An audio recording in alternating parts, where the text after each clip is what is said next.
वर केलेला घाव मी या उघड्या डोळ्यांनी पाहिला.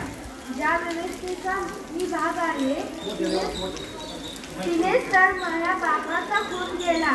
आत्महत्या करायला काय महाबाप डरपोक नव्हता.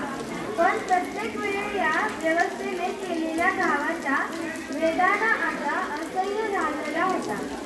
आभाळा एवढा त्याचा आत्मविश्वास असंख्य समुद्रासारखी दुःख सहन करण्याची सहनशक्ती होती.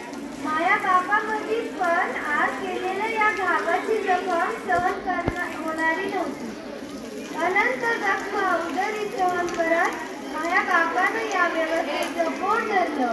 पण याच्या व्यवस्थेनं केलेल्या घावामुळे माझ्या उपवासीपोटी लिंबाच्या झाडाला लटकला. आजही घाव सुरूच आहे. त्याच्या मृत शरीरावर बाप मला सांगून गेला. थोडा शेतकरी कधी मरत नाही, पण ती व्यवस्था जगूनही जगू देत नाही.